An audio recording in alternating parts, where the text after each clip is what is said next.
Hello, everyone, and welcome to the IWFM webinar series. And today's episode is how new ways of working and creating new data challenges. And that's in partnership with Accruent, who we go through the panel, who's on the panel today. Just to remind people, this is a live episode and we do have a question section in today's episode. But it was only recent that IWFM and Accruent actually brought together workplace leaders in a roundtable to discuss the issues around the data challenges. And today you're going to hear from a stellar panel from, as you can see on your screens there, and I'll just get them to introduce themselves in a moment, in terms of how you are looking at your digital journey in terms of workplaces, and more importantly, this digital roadmap and the importance of data, which is really on the lips of everyone moving forward around this whole term of future of work. I'm Peter Brogan, Head of Research and Insight, and many of you would have seen me host our webinars in our webinar series. And as you can see on your screens there, I'll get them to introduce themselves, is Chris Lowe, Vice President of Workplace at Accruent. So good afternoon, Chris. If you could do a short introduction to the audience, that'd be great. Yeah, good afternoon, Peter. Yes, my name is Chris Lowe. I am, as you say, Vice President of Workplace at Accruent. I'll talk a little bit about what we do in a minute, but I'm also joined with Neil Dewing. We're actually sat opposite each other, although we look like we've got different backgrounds. Neil, do you want to say hello? Thank you. Afternoon, Peter. Yeah, Neil Dewing, Director of Alliances, Account Management at Accruent, looking after corporate real estate.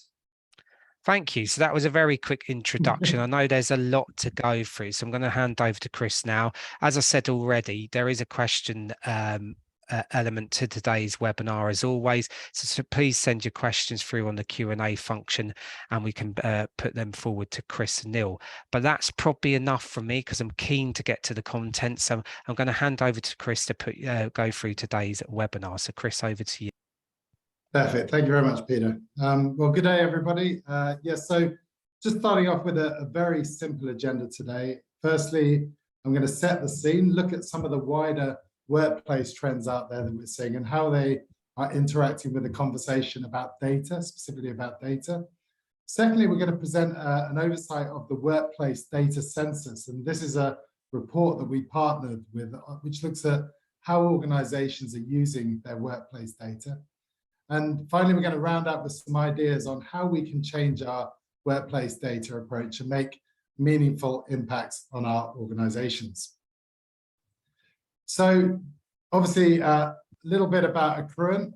We have, or anybody who doesn't know Accruent, we're providers of software solutions which support the built environment around us. So not just the buildings we all work in, but also the technology that manages workflows and processes, and the physical and digital assets that you work with every day. We recognize that every built environment is different and every industry and organization has its own needs and challenges. But what every built environment has in common is that it's connected and it's complex. And that is the daily focus for 1,200 people here at Accruent to simplify this for our 10,000 customers globally. So these solutions, I mean, you'll be familiar with them. The hot topic at the moment is obviously energy management, monitoring. So identifying the energy hogs in your buildings, connected with IoT, Internet of Things, CAFM, CMMS, right through to room, desk and resource booking, lease administration, and capital project management as well. So it's a bit old hat now. You've probably been to many webinars about how the pandemic has affected work. It's fair to say that since March 2020, where, how, and when we work has changed for most people in some shape or form, whether it's a small adjustment or wholesale changes.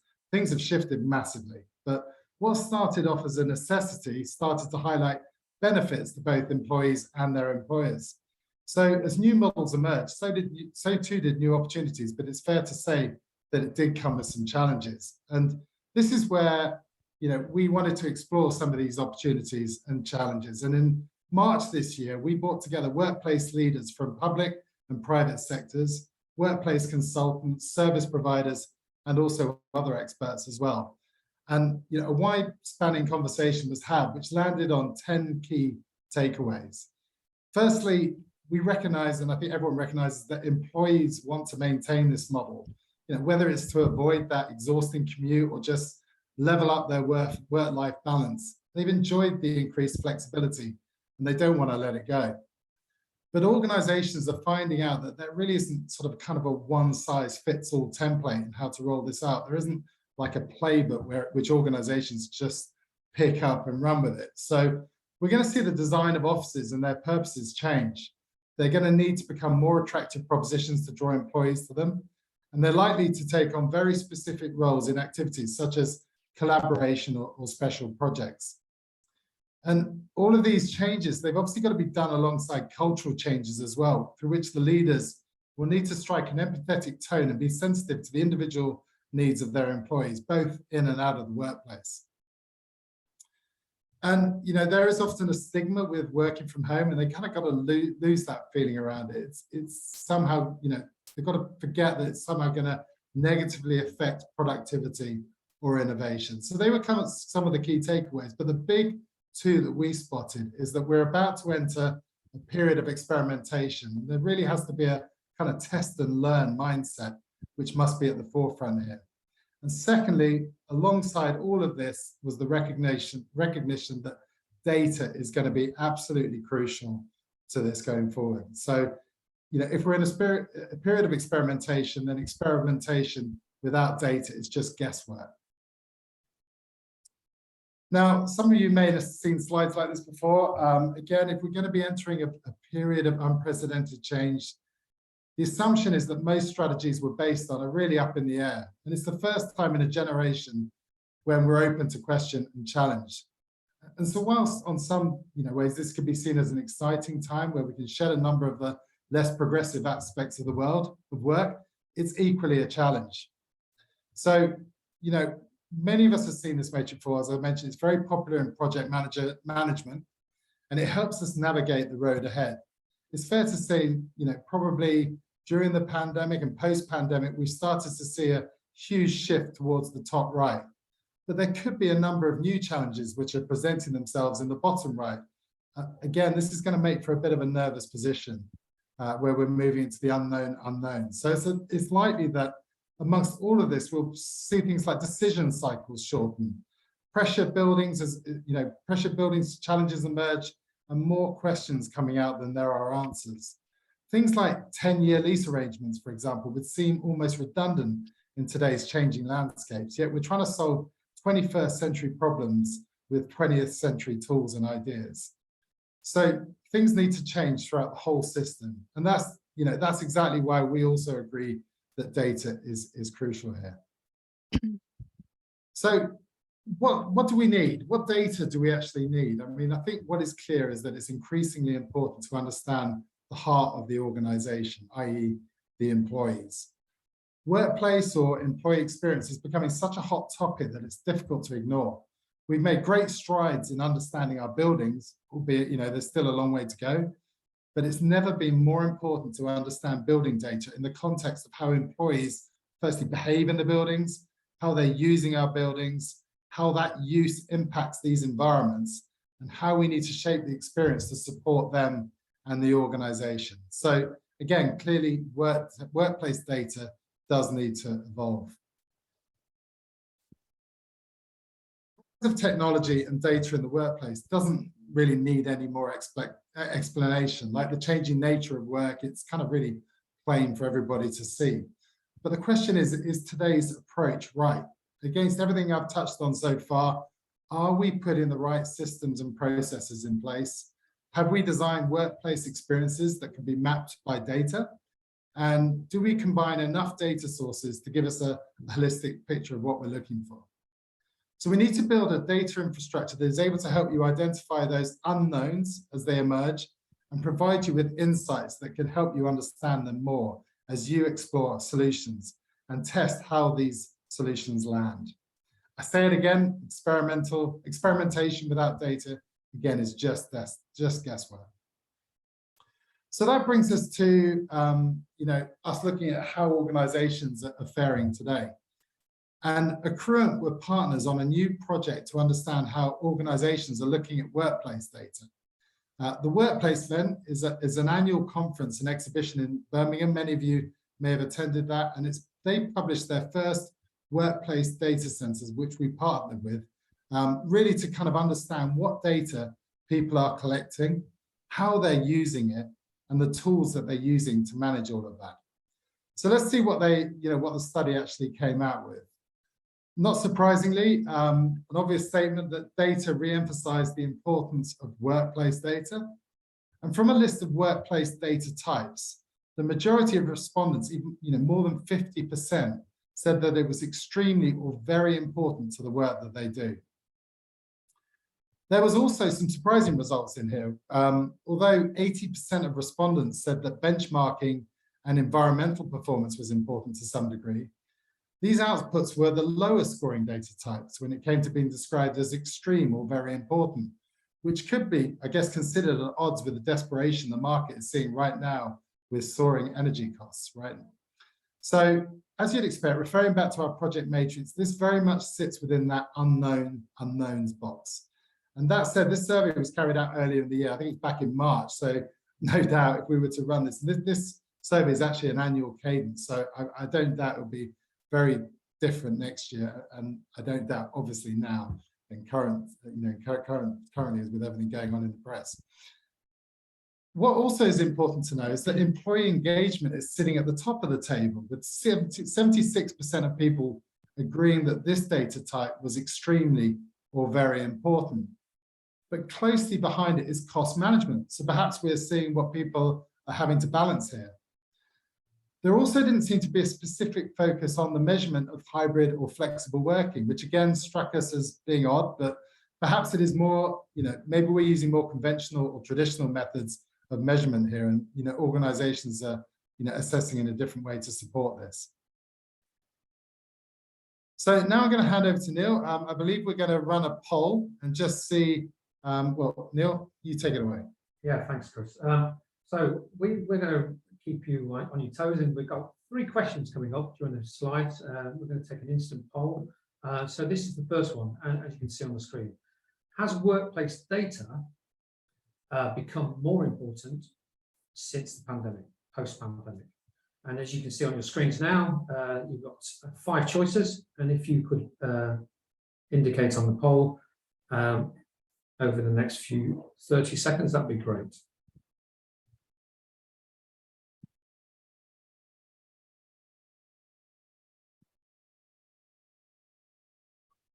So the question again, has workplace data become more important since the pandemic, post-pandemic? Have we seen a significant increase, slight increase, no change, slight decrease, or a significant decrease? If you could vote now. Thank you. Could you close the vote, please?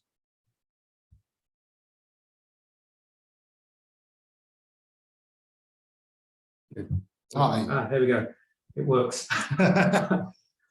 Interestingly, yes. I don't think on this one it comes as no surprises that we significantly relied on data more post-pandemic.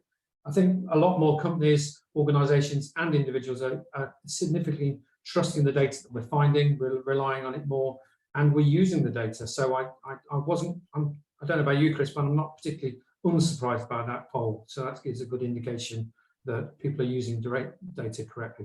Perfect. Thank you. Thanks, Neil. Thanks.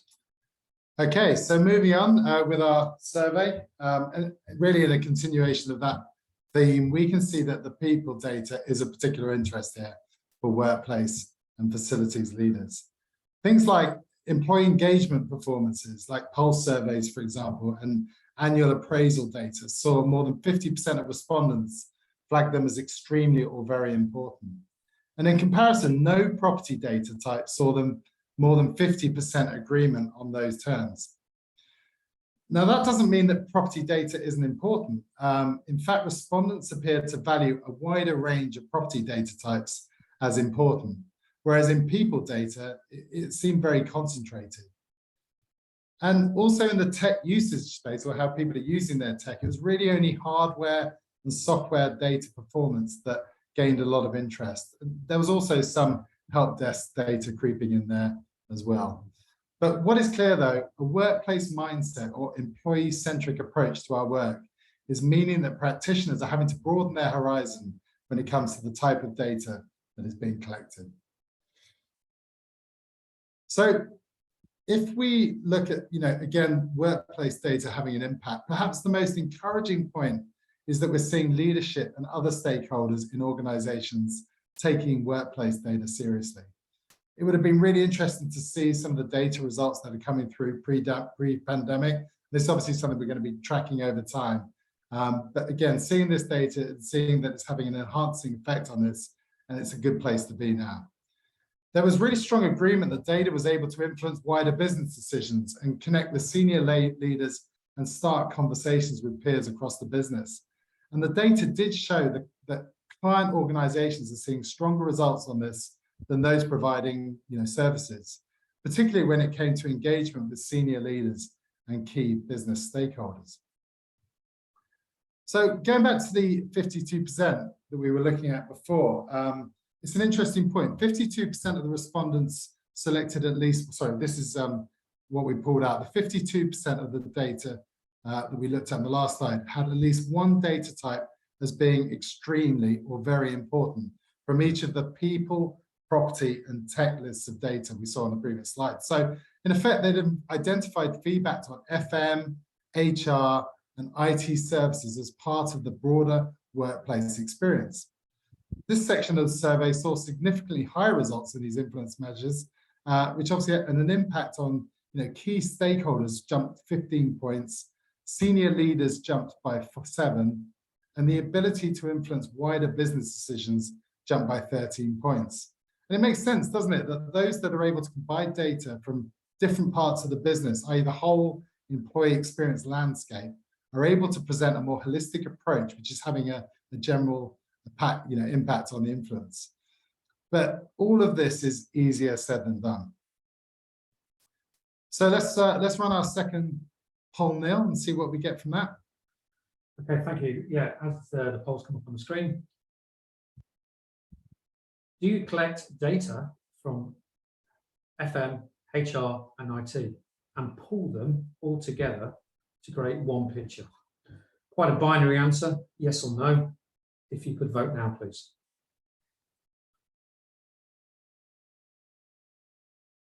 So we're trying to poll here, where do you collect your data from? Do you collect data from FM, HR, or IT? Do you pull them together to complete one picture? Yes or no? Okay, should we close the poll now, please? Thank you.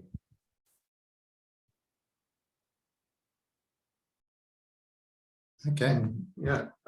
Quite a close 57 to 43. That's I was expecting a wider gap there, but that's quite interesting. Yeah. So thank you for the results, but it's certainly interesting. Excellent.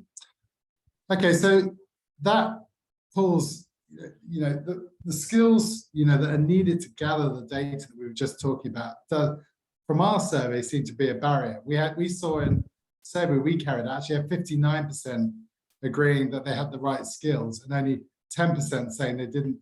So actually getting hold of the data did appear to be a challenge. But that said, 64% agreed that they know what workplace data they want, but only 53% that they were able to get hold of it.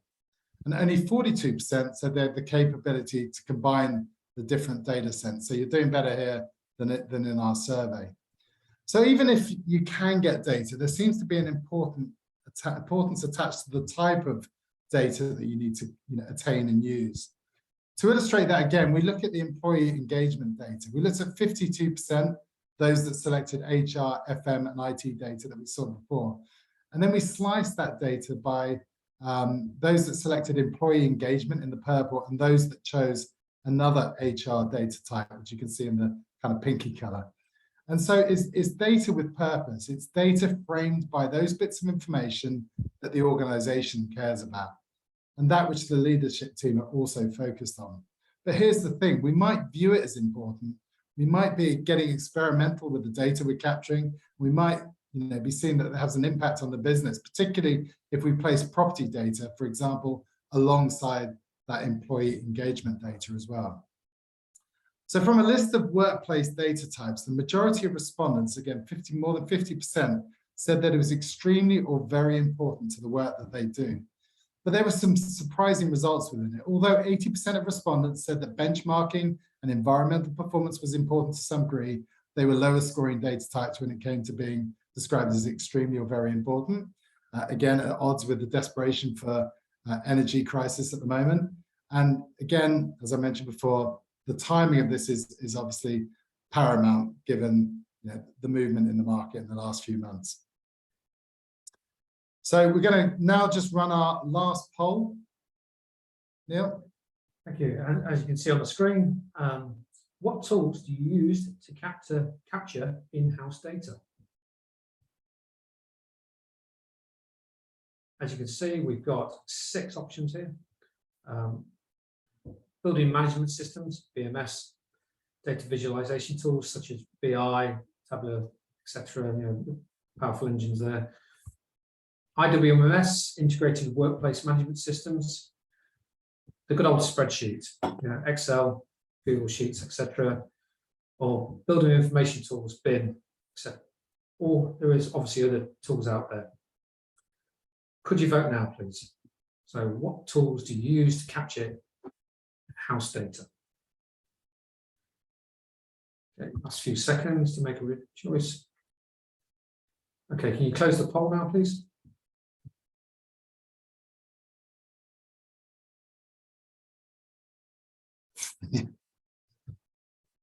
I think good old Microsoft Excel is still leading there. It could be a mixture of the above, actually. So, Excel backs up some of the other systems in place. But there's a high percentage in 42% on other. So it'd be interesting to find out what the others are, actually. It's good to see people out there using BI tools as well, definitely. Definitely, yeah. Thank you.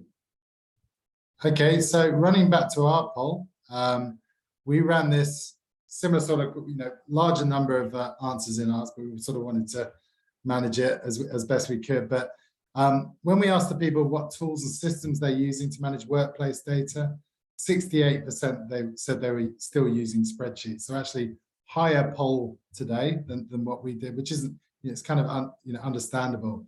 The challenge is spreadsheets obviously aren't sustainable. They're not really unlocking the true power of the data gathered. Missing key analytic opportunities, for example, risking bad data getting into the mix, data going out of date, getting corrupted, copying and pasting things in and out, version controls, lack of understanding. Many times we're using spreadsheets when we're not the author, right? So how, what's the formula sitting in the background, and obviously the compounding error of having a decimal place in the wrong spot as well. So all of these potential risks exist with spreadsheets, yet we're seeing 68, 79% still the tool of choice. So perhaps it's the fact that respondents also said in parts of the survey that 38% were time poor and 42% lacked investment. So maybe we're not going to see much of a change from that's anytime soon. 36% also flagged silos as a barrier, which again makes our previous point about HR, IT, FM data again more difficult. And all of this despite only 30% saying that leadership buy-in is also a barrier. So the big question, something you always want to see is, so what? Okay, so looking at the data we pulled and everything we talked about today, we're in a situation where we're entering a period of self-declared experimentation, where we're about to navigate a series of, as we put it earlier, unknown unknowns. And we've seen that workplace data is capable of making an impact and somehow helping us navigate these turbulent times. But here we're finding ourselves scrambling around on spreadsheets, trying to make sense of data, battling with internal departments elsewhere to try and get hold of additional data as well. So what can we do to change it? Well, first you got to sit down and plan. A great, very relevant quote here from Mark Twain. You just really need to ask yourself, why are we collecting data in the first place? What questions are you trying to answer, and what data will help you do that? Do you collect it now? And if you don't, how are you going to go about collecting it in the future? And also, obviously, do we need to move away from spreadsheets, and is now the time to invest in new hardware or new software, or a combination of both. Probably wondering why a picture of Jon Snow's come up. Well, once we get the data, it's also key to remember that it's not just about presenting numbers, because often just putting it out there like that, sometimes doesn't land with your key stakeholders. And we can learn from history about that. Jon Snow and very historical figures like Jon Snow, and also Florence Nightingale, for example, they used data in their time to make a real change against the challenges that they were facing at a critical point in their own histories. Jon Snow, you might know, some of you may have seen me talk about him at another webinar, but he was a physician in 1854 that challenged the common convention that cholera was an airborne disease. His study in cholera was kind of after 600 people were killed in Soho, and the public health response wasn't making a dent on the cases. Jon Snow mapped the data of cholera, the cases of cholera in districts of London, and he spotted a pattern based on proximity to various water hand pumps supplied by London-based water companies using the River Thames as their source. And what he found was that the outbreaks of the disease were clustered around water hand pumps, and yet further up the Thames, where there were cleaner water, there were fewer outbreaks of the disease. And the workers in the local brewery, who, fortunately, they drank less water owing to their daily allowance of beer. Again, they had less instances of the disease. So by Snow mapping the data, he was able to, articulate that the disease was being spread by water supplies and not through airborne transmission, as was, as mentioned, common convention at the time. And this completely changed the approach, and it changed the fight against the disease. And so, looking at what Snow demonstrated versus what we're looking at today, it's often best to be led by the data and not common convention. Too often it's either our own bias or surrounding narrative that risks us looking in the wrong place for our solutions. And when things get complicated, simply follow the numbers. And once you've uncovered the innovation, then try and articulate that with a story, because again, as I mentioned, it's going to land better with your stakeholders. Again, Florence Nightingale, another great example. Florence Nightingale was collecting data about deaths, and she felt that her data was compelling, but she really needed to bring it to life, to tell a story and show that, make an impact. And amongst her many pioneering uses of data visualization is the now famous Coxcomb chart, which is sometimes called the rose diagram, which you can see on the right-hand side of the screen. And this chart is a technique that is still used today by infographic designers. And what it tells, or it quickly conveys, is that the impact that the Sanitary Commission had on outcomes for soldiers. The two circles show death rates across 2 years, year one on the right and year two on the left. And within each monthly slice is a breakdown of the cause of death. The dark gray is wounds from battle, the pink is other causes, and the blue area is death from disease. And you can see in year one that not only was the disease the biggest killer, it also grew month on month, presumably as conditions were worsened. So at the end of year one, the Sanitary Commission was sent out, and you can instantly see visually the effect that this had. Again, a powerful message using multiple data points, and it explained clearly and made a massive impact. So really just wrapping up today, hopefully you can see the key takeaway from our webinar is to ensure that we're regularly taking stock of what we're collecting and how that's evolving. Because we know that the world is in a constant flux around us right now, right? And energy prices are soaring, and it's clear that energy is going to be a crucial, thing of the future. That we were tackling different problems last year. We would have thought that things like hybrid working would play. So who would have thought that hybrid working, for example, would play such a critical role in helping us plan and mitigate that energy cost risk? For example, we're working with our customers now to retrofit existing buildings and combine our desk booking system and our energy management systems to enable building to self-manage the closing of floors depending on the expected population sizes. Again, not something that could easily be achieved with a handful of spreadsheets. So going to wrap up here. Thank you very much for listening today. I hope that's been useful. We're now around and available to answer any questions you might have. Thank you, Chris, and thank you, Neil. The polls did work, and They did, yeah. long live the spreadsheet was something that I was, and I think both surveys, your census and today's polls, confirm that as the default position for many of our viewers and listeners. So I will encourage viewers and listeners to send questions through to Chris and Neil respectively, but we've got a couple of questions that have come through and really relating to the census work on that study, Chris and Neil in particular. It's around who actually took part in the survey and what was like the split between respondents, obviously with the link to FM, HR and IT. So just a little bit of background of who was responding to that survey would be great. Shall I take that, Chris? Yeah. I saw that one come in actually, Peter, so I just quickly looked up actually. We had about 130, circa 130 organisations we polled, and it was a pretty even split in organisations between public, private, and third-party sectors. But also looking down the list, it was a pretty healthy mix of small and large organisations. So, and we can follow up with the full list in the report. No, thank you for that. Obviously, it was an interesting study, and a study I understand that's going to be regularly run on a yearly basis.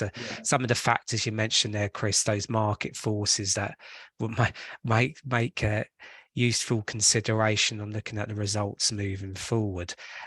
Just another question in here around, I guess silo mentality came up in one of the responses, is that how can FM teams reasonably take on people HR data? So how can they work closely with our IT and HR colleagues? And from a current's perspective, are you seeing that amongst your clients? So it'd be good just to get a better understanding for our FMs on today's webinar, how they can actually get more involved in that. And I guess, how do you break the silos?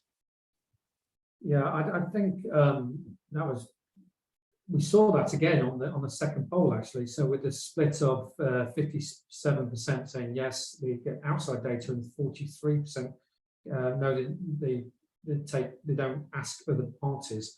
I think what we're finding, certainly in our organisation, and what we're trying to evaluate is, we need to move away from that instant data ownership, and with a culture of data, could we call it environments? And if Chris alluded to, if we sort of look at the classic employee engagement and overlay that with other data we're getting, you get a lot richer, deeper data mix that you can take to the boardroom or take and back up your argument a lot better.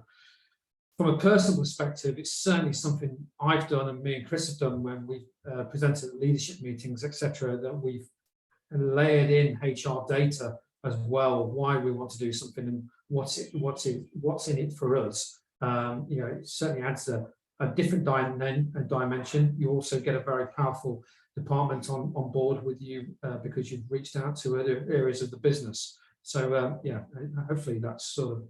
Anything to add there, Chris? No. No, thank you for that. So we've had questions coming through, and I encourage more questions. We've got time for Chris and Neil to respond back. But I've had a question here, and I guess it's linking to asking the right questions. So this particular viewer listeners come in with, if you have a client with large mixed portfolio, in this case 400 trading sites using the managing agent who's managing the portfolio. All right, I'm starting to get a depiction of your world. Apart from KPIs, SLAs, financials, what other useful data should the client ask for? So I guess this is the empowerment to the client. What data should they be looking out for? And is there any rules of thumb about ensuring that you are asking the right questions or asking for the right data? So I don't know, from your experience, Chris, Neil, is there any words of wisdom you can, for some cues around what the do's and don'ts around that? I guess it's going to be different per client. I know I've given an explanation of this background, but I just wondered, is there any views on your experience of the do's and don'ts on that? Yeah, it's again, sorry, I'm sure Chris might have another answer, but only last week I had a similar, one of my team was asking a similar sort of question. And we put it together with our sales enablement team and just said, and we summarized it under what are the worry questions, the worry. In other words, what is keeping the client awake at night, or what, keeps, what are their pain points, and we sort of spun it around rather than sort of functional, these are what we can do, what keeps them awake at night, what worries them, what is trending in the marketplace. Is it energy management, energy bills, etc., or is it people, retention and stuff like that? So you can, I think you need to sort of look at your, in this case, 400 trading sites, look at that particular, what's, maybe it's resilience, you don't want a trading floor to go down, etc. Maybe, you've got to think about what is the worst case scenario, what would, I think I'm coming from a general perspective, but we try and home in on the particular client and then see what, is big for them, and then turn that around on the functionality of what data we can grab for them. I think also, obviously working with your clients, you've got to know what their strategy is, and are they in growth mode, or actually are they downsizing post the pandemic? I mean, many of our customers, they really are in situations, some of them where they are global organizations, and one thing that either through acquisition or just through organic growth, they found that in different countries they've got different data, for example, in different countries, different systems managing their portfolios. So giving lease administration an example, obviously you're looking to get the right size your corporate estate, and when asking the question around your global portfolio, they found that they had different systems. They couldn't find out, for example, where the lease breaks or the options were for renewal, or opportunities to negotiate with landlords were, which were the properties that they were trying to right size, or which were the expensive, cost per square meter, for example, versus, looking and interacting that with occupancy data. And again, it's all about looking at, what that strategy is, so that you can make the right decision, because it may be that the building that actually costs the most and maybe has the longest lease break out in time may be the optimal for the corporate strategy in terms of where the business wants to position in that particular country, maybe attract the best talent. Now that we're moving, there is much more life back in offices as well. So that's something that we're, for example, our Lucernix corporate real estate solution is something that many of our customers are able to deploy globally, and get those decisions in an instant. No, thank you for that. And I guess obviously you put some historians and historical figures there in your presentation, Chris, to highlight this importance of data isn't necessarily new, which seems a little bit bizarre, because a lot of challenges and opportunities have been certain people saying that it's the oil of every organization, every company's a tech company. I guess something a bit closer to home linking to that, and then obviously caveat without Accruent giving an IP. I guess from your own experiences at Accruent, how have you had to pivot around these challenges, and also how that looks about your own workplace strategy? So again, caveat there, not your own IP, but how have you had to pivot into this post-COVID world? So I just wondered from an Accruent perspective, what changes have taken place in your own organization? I think we followed the hybrid model quite well, but that's also drawn out requests for our EMS products. How are we going to book space? How are we going to manage people, the flow of people in the office space? That was post-pandemic.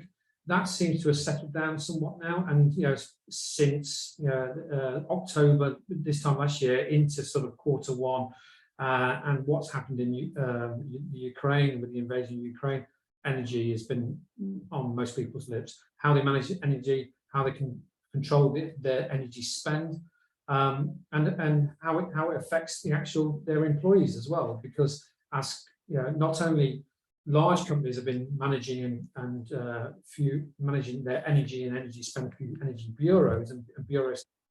We've got software with our Observe product that can help them with that. But it's also becoming, from a HR point of view, it's more, how do I need to travel into the office? Why do I have to come in for a meeting, etc. So you're getting different types of, the personal touch, because of, costs are going up and the cost of living, etc. So there are different layers and different approaches. from what's happening on a global perspective, but also how it's affecting employees in their own pocket as well. Yeah, and I think back to my first slide when I was saying, obviously, the shift in the pandemic's had on people's way of working. I mean, I've actually, due to the sort of transient nature of my role, I've probably been working remotely for about 12 to 15 years. But saying that, now, although it hasn't affected me personally much, obviously the way my customers are working, everything, a lot has moved online. But what's really encouraging, what I've seen the last 3 months, is it very much a shift back from our customers now wanting to see us on site, which is just been fantastic again. So obviously during some of the interactions with prospective customers, I think 80% of the time we were on site originally 2-3 years ago. That shifted down to about 20% of the time, and now it's creeping back up again, which is fantastic. Yeah, and I think that shows the power of the human to human connection, and yeah, that element that we need that balance, which the tech allows us to do elements of what we're doing today virtually, but also the power of meeting individuals and clients in person should be never forgotten as well. And I think it's trying to strike that balance in workplace strategies, as you said, Neil. Why would I need to come in? That element of purpose, which links to workplace and strategy and culture. Now, I'm aware of the time. I'm going to fit. Oh, there's a couple of questions coming through, so I don't want to. I've probably got 2 to finish off, Neil and Chris, before I let you get back to the day jobs. But in respect to the with all the different systems in finance, HR, CAFM, property management, workplace, energy, the list is quite long, work from home, occupiers, etc. Generating data, there are challenges to obtain meaningful data. So what are your thoughts on for managing this? So I guess the question that's come in from the viewer listener is something that's been discussed on many webinars, and I appreciate something Accruent are probably fully aware of with your clients, is we're collecting all this data. We're almost drowning in a sea of data at the moment. It's all about data.